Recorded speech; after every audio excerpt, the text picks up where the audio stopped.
Hello, everybody, and welcome to Atlanta News First Plus. This fine Tuesday. It's March 14th. Can you believe we're already halfway through March already? It seems like it was just New Year's Eve a couple of weeks ago, but here we are, rocking and rolling, heading into pretty much April at this point. My name's Devlin. I'm an anchor here with Atlanta News First. I want to talk to you guys about some of our top stories today. And it's been a pretty busy day. It was a slow Monday yesterday, but Tuesday really brought the heat as far as what's been happening in the metro area and on a national scale. And we're also going to talk about the cold as well, because that's the other half of our day where it has been chilly. I'm sure a lot of you guys were reaching for your jackets, your hats, your earmuffs, your gloves this morning, and it's going to get just as bad overnight, so be prepared for that. But we are going to jump right into some stories here that we've got. First thing I want to talk about is we unfortunately had to report on a story that was a pretty tough go. It happened early this morning where a 11-year-old was shot and killed while in her bedroom. And it's a sad story because she was not the intended target. This was an accident that happened. And so I have got Zach Summers here to talk a little bit about what went down with this story. It went down in Spalding County at the, I want to get this right, Northside Hills apartment. Listen in to Zach tell it much better than I can. He's a monster. An all-out effort in Spalding County to find this man, 22-year-old Keontae Jawan Parks, wanted for murder in connection to the death of an 11-year-old girl. Right now, knowing that he did this and him being out in the community right now, not just here, but anywhere else he may go, that's what makes him so dangerous. He has a complete disregard for human life. Parks is accused of shooting at someone at the Northside Hills apartments in Griffin around 1 Tuesday morning.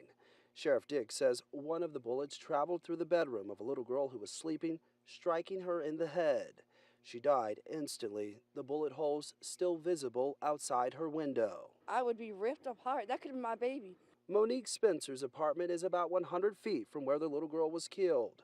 She says a bullet could have easily hit one of her two boys. Her mama probably kissed her and said, "Good night, I love you." She probably had plans to go to school, meet her friends, play in the playground. It's gone. It's got to stop. Neighbors like Asia Davis calling for an end to the senseless violence while also demanding better security at the complex. It's children, women running all throughout this apartment complex. This shouldn't be a battleground for them.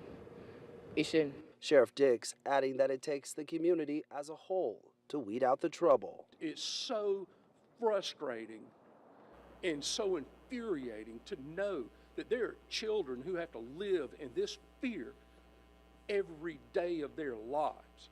And it's uncalled for, it's ridiculous, and folks need to get control of themselves.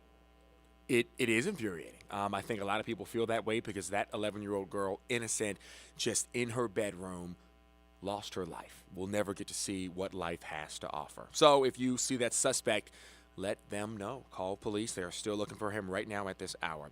Next story I want to talk to you guys about is about a story we've been reporting on for years now. Former Clayton County Sheriff Victor Hill. He was arrested and charged a long time ago for violating the civil rights of some of his inmates. He has been sentenced to 18 months in prison. That is where we're at now. Atlanta News First was there when he reported to that sentencing hearing earlier this morning. This is video of him getting off the bus. His security guards covered up his appearance there, getting right off with an umbrella in their hands. Victor Hill is going to spend 18 months in prison behind bars for that. What the judge is saying was violating those civil rights in his jail. He was the sheriff for Clayton County for many years, and several complaints started to be filed about the way he was treating his inmates. Those complaints came to the court, and the court laid down the law. The judge said that it was the power that got to his head, and he was putting the power above his right and willingness and need to service his county. And this is where it has ended up. He will be allowed to self-report to prison in the next couple of weeks here as that process moves forward. His attorney says they are appealing that ruling. Take a listen. It was important to note that the judge took into consideration all of the things that Victor Hill did for the community, and more specifically at the Clayton County Jail. The judge coming down to 18 months, and the things that she said was a clear recognition of the uniqueness of this case. Prosecution wanted 4 years. The defense just wanted no time, actually. They said they didn't want any time, so that judge settled on 18 months. Again, Victor Hill will be reporting to jail. The former Clayton County Sheriff will be reporting to jail in the next couple of weeks as that story moves forward, and we will keep you updated once that happens. Last story, or excuse me, second to last story I want to talk to you guys about is one out of Mableton. It's probably something you've heard about. Mableton just became a new city last November. They voted to move away from Cobb County. They are now their own jurisdiction. So if you got a city, you need a mayor, you need city leadership, you need a city council. So they are right now holding elections in that process. But the thing is, this has not been a smooth process for them. They've had a lot of disqualifications, withdrawals. So the number of people actually still up for election aren't very many, and I'll tell you, the people voting aren't very many either. There's 46,000 registered voters that are now inside these city lines, as you see, that city of Mableton city lines that have been drawn. Only about 1,200 have showed up for early voting here in the past 2 weeks. So you're looking at a very, very small percentage, just about 2% of the total population actually participating in this election so far. But we are still waiting to see who will be the mayor and the city council and everything that comes with running a city from this brand new city, Cobb County's newest city of Mableton.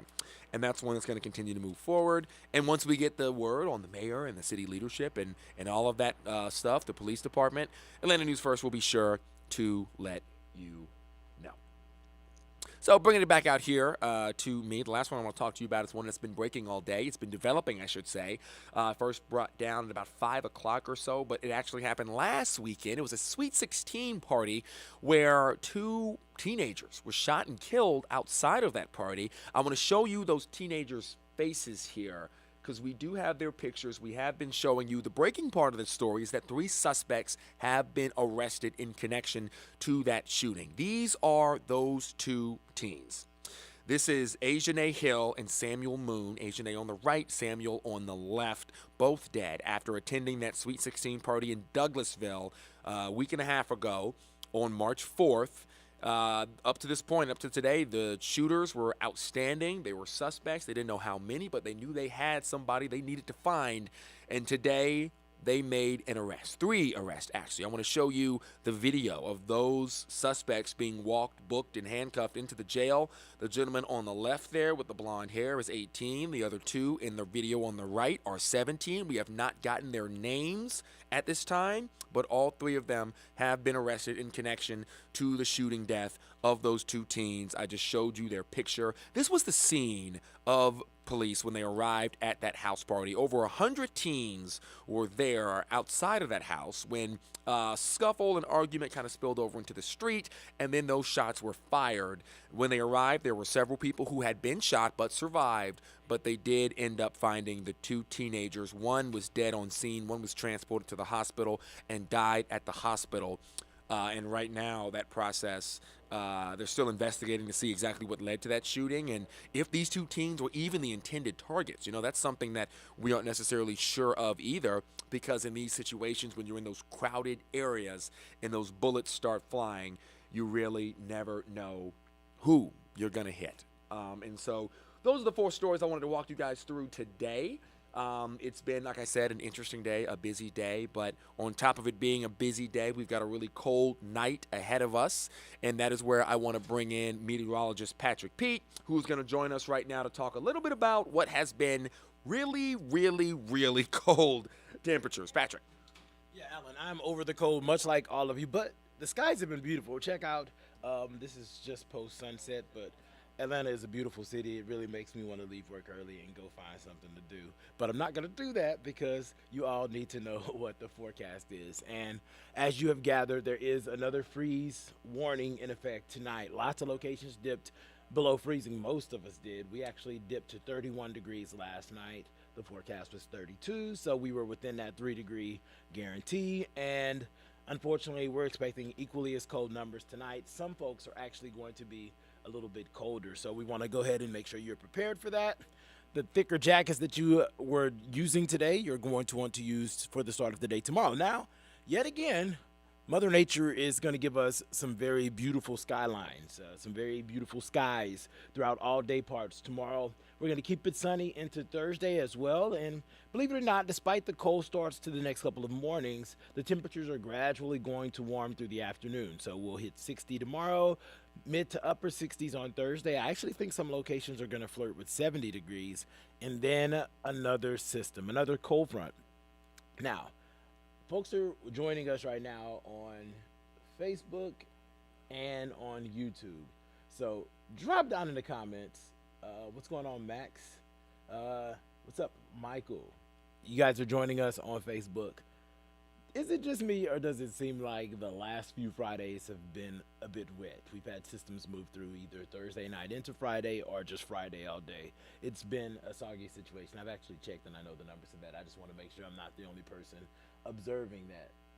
No one commenting on YouTube, but we're gonna talk to Facebook right now. Let's get back to this forecast, because one first alert, and that is going to be for St. Patrick's Day. And I hope that you actually got out last weekend to the parade, and I hope that if you have plans for Friday evening this year for St. Patrick's Day, that you are going to use a green poncho, because there's going to be a lot of rain around, even some rumbles of thunder, but no severe weather risk, which is good news. Let's talk about the dry time. Yet again, we're starting off the morning with sunshine, and that's going to be the narrative of all day parts. It's going to be fantastically gorgeous outside throughout all of your Wednesday. A couple of high clouds trickle in late day. It's just going to be a cold start. So using the seat warmers tomorrow morning, probably even remote starting the vehicles, as we're going to be sub-freezing through about 9 a.m. The sunny skies, they warm us a little bit, and we're finally into the 50s by around 1 o'clock. If you can choose your lunch break tomorrow and you can take that 1 to 2 o'clock time slot, that's probably going to be ideal. The winds are not going to be as aggressive as they were today. So we had winds gusting 20, 25 miles per hour through most of the day parts. That will not be as much of a factor, so not as much of a wind chill. And as we head into the afternoon, we're going to hit that 60-degree mark somewhere between 4 and 6, and we're going to hover there. Those numbers gradually falling into tomorrow evening. And El Varner is hitting the stage tomorrow night at City Winery, and we're going to be expecting clear skies and temperatures that are going to gradually be cooling through the evening. So not a bad night for a date night. You know, put on that nice, we call it, where I'm from, we call it a car coat, but I think some folks call it a top coat, or it's kind of a version of a pea coat, but not all the way down to the ground. You know, if that's your move, you know, trying to be smooth to listen to some music, it's going to be very nice and pleasant. And milder as we head into Thursday afternoon, where we're actually going to get into the mid to upper 60s as the kids are getting out of school, you're getting off work. So if you're like me and you're trying to find some time to run this week, Thursday is going to be your best chance at an outdoor bike ride, or maybe a good 4 or 5 mile run.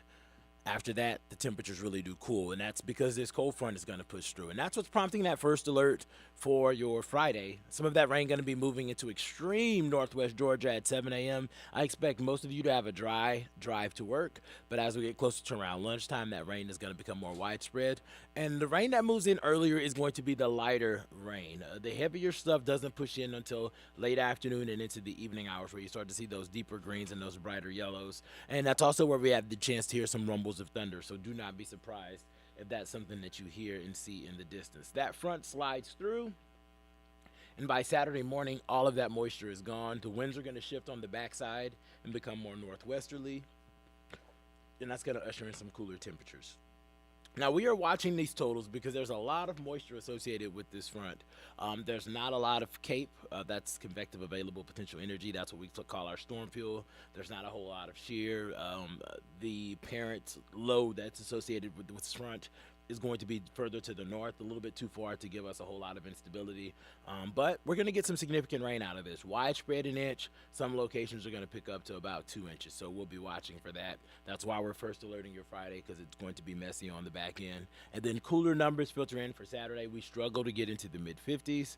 And then freezing temperatures yet again Sunday morning as you're heading to church. So if you can layer up, bundle up as you're on your way to, you know, to have that conversation with God, make sure that you are in some thicker clothes. The afternoon only rebounds to 50 degrees, so it's going to be a chilly day all day, so you'll want those sleeves throughout all day parts. And even heading into next week, as we bring in spring, I know it felt like we rang in spring about 2 weeks ago with the 70s and the 80s. Unfortunately, the first day of official spring is only going to get into the mid 50s, and then another first alert as another system is going to bring rain next Tuesday. So lots of changes in the forecast as far as these temperatures. Chilly mornings, mild afternoons, rinse and repeat, and then we get rain. It's really going to rinse out the atmosphere. I know some of you are going to be happy that that's going to give you a little bit of reprieve from some of the pollen counts that we've seen already, but cooler numbers filtering in for the weekend. It's going to be dry, and as long as you're okay with, maybe having that nice sweater, light jacket on top of that, layering throughout the day, I think you're going to be good. It's just those mornings are going to be chilly, especially Sunday. And then as we head to work next week, we're still dealing with temps that are roughly 10 to 15 degrees below average. So obviously you all know that we have newscasts coming up at 9, and you're going to be with us. Our team is hard at work putting together some new information and some updates on stories that we've been bringing you since this morning so that you guys can have what the picture looks like now.